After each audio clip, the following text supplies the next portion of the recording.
Bonsoir et merci de recevoir ce 19h45 de la télévision Labari que j'ai l'immense plaisir de vous présenter. Parlons santé dans ce journal. Lorsqu'on est malade, on se fait soigner avec des médicaments, notamment des produits pharmaceutiques. Mais il se trouve que souvent ces produits sont eux-mêmes nuisibles à notre santé. C'est du moins ce qui ressort de cette sortie médiatique de l'Agence nationale de réglementation du secteur pharmaceutique dans notre pays. Résumé de Ismaël Moumouni Moussa et Sadou Doumi.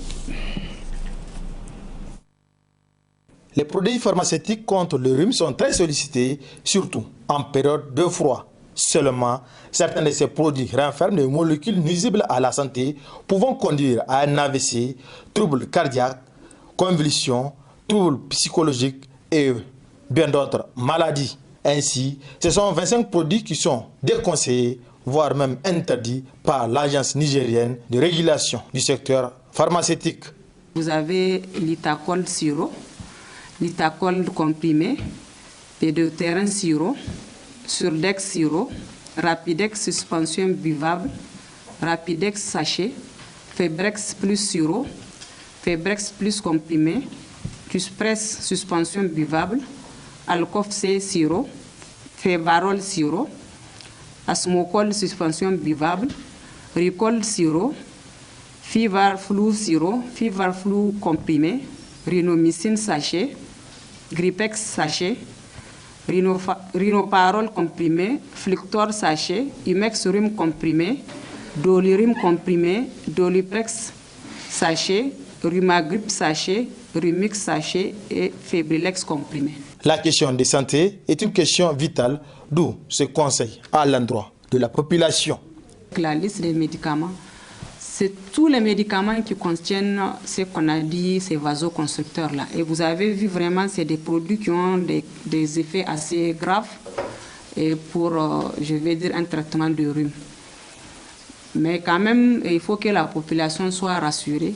Il y a d'autres alternatives. Ça veut dire que ce n'est pas tous les médicaments de traitement contre le rhume qui vont être retirés du marché. Pour lancer un appel par rapport en tout cas à un phénomène de plus en plus inquiétant que nous voyons aujourd'hui, c'est vraiment la banalisation de l'utilisation des médicaments qu'on voit partout, notamment les populations qui vont faire recours à des vendeurs ambulants ou à des vendeurs sur les réseaux sociaux, il y en a tellement. Donc vraiment, il faut que les gens fassent attention.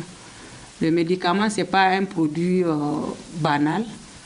C'est vraiment un produit qui est toujours bon de prendre quand un professionnel de santé vous demande de le prendre. Parce que si vous prenez les notices, on parle toujours de rapport bénéfice-risque. Ça veut dire que le médicament vient toujours avec ce bénéfice et ce risque. C'est aux professionnels de santé de voir vraiment par rapport au risque que vous encourez à prendre ce médicament-là, est-ce qu'il y a plus de bénéfices que de risques? Et c'est dans ce cas-là qu'on vous prescrit les produits. Avant l'interdiction de ces produits au Niger, les fabricants ont eux-mêmes déconseillé ces produits à leur population. Alors, l'État nigérien doit veiller à la collecte et à la destruction de ces produits nocifs. La répression des délinquants financiers continue de préoccuper les Nigériens. Chaque jour qui passe, des voix s'élèvent pour réclamer justice contre tous ceux qui ont abusé des deniers publics sous l'ancien régime. Le Conseil national pour la sauvegarde de la patrie, CNSP, pour répondre à cette attente, a créé la COLDEF. C'est la commission de lutte contre la délinquance économique, financière et fiscale. Retour sur certains scandales qui ont émaillé la 7e République dans cette seconde diffusion. En dehors de la souveraineté nationale à laquelle il reste très attaché depuis le 26 juillet dernier, la reddition des comptes est l'une des principales aspirations du peuple nigérien. Et c'est à cela que le CNSP vient de donner une réponse retentissante à travers la création de la COLDEF, Commission de lutte contre la délinquance économique, financière et fiscale. Une nouvelle institution dont l'une des missions est, selon le porte-parole du CNSP, de recouvrer, je cite, tous les biens publics illégalement acquis et ou détournés. Fin de citation. Et ce ne sont pas des dossiers qui vont manquer à la COLDEF, tant les 12 années de gouvernance du PNDS-Taraya et de ses alliés ont été jalonnées de crimes économiques et des scandales financiers, à n'en point finir. Quelques mois seulement après son installation en 2011, le régime d'Issoufou Mahamadou avait été éclaboussé par, entre autres, l'affaire Uranium Gate, dans laquelle plus de 200 milliards francs CFA ont pris une destination douteuse, l'affaire des conteneurs de Soraz, l'achat pour 21 milliards francs CFA de l'avion présidentiel Mongreboun et son fameux hangar de 7 milliards. Il y a aussi ce que l'on pourrait appeler le Petrol Gate qui a été au centre des débats à l'Assemblée nationale sous la première législature de la 7e République. Par là est passé le très controversé prêt d'Exim Bank de Chine pour 2 milliards de dollars, soit environ 1000 milliards francs CFA. J'ai dit au président de la République, j'ai appris avec plaisir que la Chine, à travers Exim Bank, vient de nous accorder un prêt. Avant que je termine, le président de la République lui-même m'a dit effectivement, je n'ai pas eu l'occasion de t'en parler, mais nous avons contracté un prêt de 2 milliards de dollars. À l'époque, le gouvernement de Brigitte Raffini avait formellement démenti. Ce n'est pas à hauteur de 2 milliards de dollars comme l'a indiqué le président de l'Assemblée, mais c'est d'un projet d'1 milliard, c'est-à-dire de 500 milliards de francs CFA. Les prêts avec Exim Bank, je le confirme, celui que nous avons signé actuellement, il est de 500 milliards de francs CFA, soit 1 milliard de dollars sur 25 ans, dont 8 ans de différé. Puis, sur la voie du Sahel, Brigitte Raffini s'est lui-même dédié. Nous nous félicitons également du financement par votre prestigieuse Exim Bank Chine de notre grand projet tel que le projet pétrolier avec CNPC avec un montant de plus de 2 milliards de dollars. À propos toujours du pétrole, suivons maintenant le défunt député Mohamed Ben Omar et l'économiste Amadou Ali Jibo d'IMAX. Moi j'ai la liste du monopole. Tout à l'heure, quelqu'un a parlé de monopole. Je ne vais pas citer de nom, mais j'ai la liste de 6 personnes qui ont le monopole de l'exportation et qui sont les clients de Soraz. Je ne vais pas appeler leurs noms, mais les voilà. Et qu'on nous donne, moi je préfère que le ministre nous donne les 6 noms. Et sur chaque camion, au nom de cette licence qu'ils ont, ils gagnent 600 000 francs par camion sorti de Soraz à l'exportation. Soit à l'intérieur du Niger, soit à l'exportation. Imaginez la somme d'argent qui est là, qui est diffuse et qui va dans d'autres canaux ou dans d'autres poches. Le Niger n'a pas une seule goutte de pétrole. Or, à Exim Bank, vous vous êtes engagé sur 25 ans à leur livrer 10 000 barils par jour. Ça veut dire que vous êtes en déficit de 6 000 barils déjà jour pour honorer vos endettements avec Exim Bank. Il y a eu ensuite le MDN Gate ou la tristement célèbre affaire du ministère de la Défense nationale dans laquelle des opérateurs économiques, en dehors de la surfacturation, auraient livré des projectiles défectueux aux forces de défense et de sécurité, les envoyant ainsi se faire massacrer par les terroristes et leurs parrains. N'oublions pas non plus les marchés publics qui étaient devenus une propriété privée des anciens dignitaires qui se les distribuaient souvent dans les sièges du PNDS-Taraya aux militants et alliés du parti présidentiel. Les milliers de conseillers nommés pour ne rien faire, en dehors de percevoir un salaire très largement au-dessus de celui des enseignants, des forces de défense et de sécurité et de bien d'autres catégories dont la santé qui servent l'État au péril de leur vie souvent. Comment ne pas parler de ces immeubles bâtis, donnés en bail à l'État par les barons du régime pour des loyers exorbitants avoisinant la dizaine de millions de francs CFA par mois et dont certains auraient perçu des avances sur 5 ans, voire plus. Parlons aussi de toutes ces institutions fantaisistes créées pour simplement caser des partisans du régime PNDS au détriment du plus grand nombre. L'agence de modernisation des grandes villes dont la mission chevauche les attributions des maires élus et l'agence dite de l'économie des conférences sont assez emblématiques, même s'il y en a beaucoup d'autres.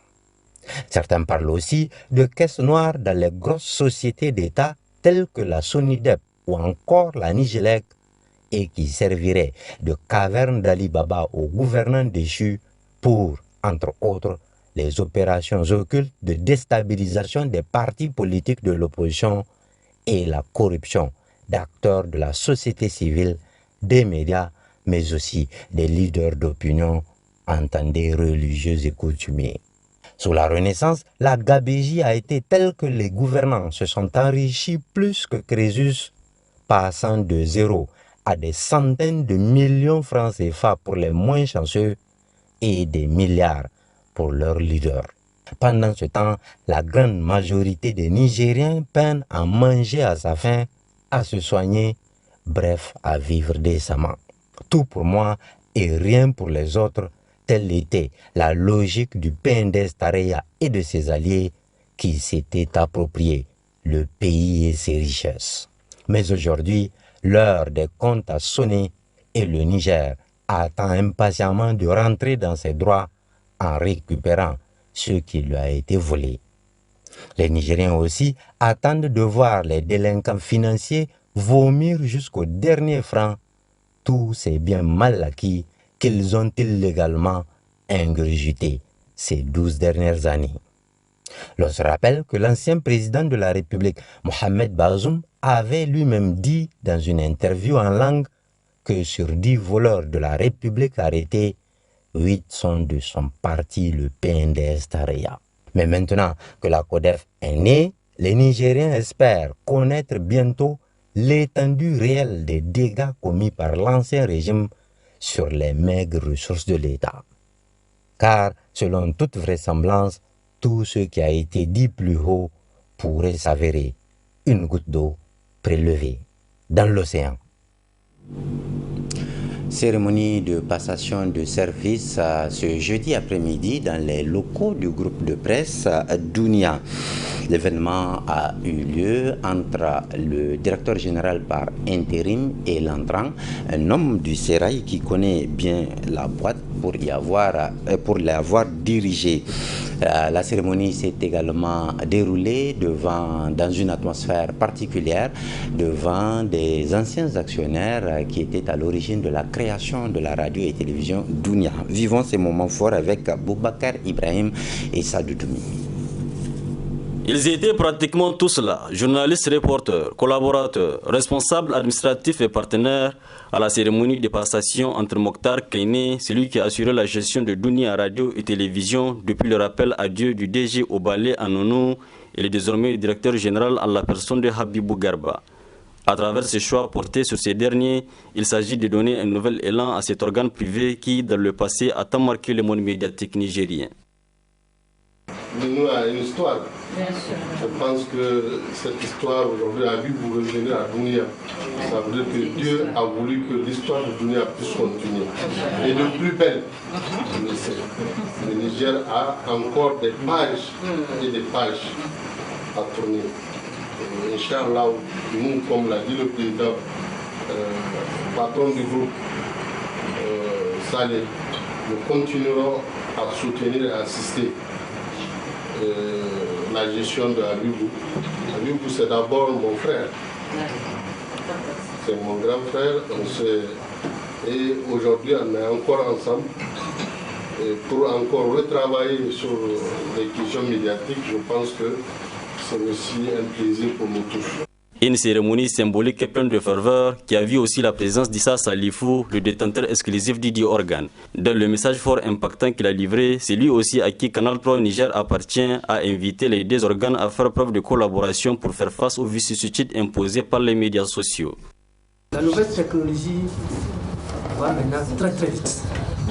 Les choses évoluent. Comme vous avez vu avec les réseaux sociaux et tout ça, franchement, si vous ne voulez pas disparaître, c'est de vous mettre ensemble, en équipe.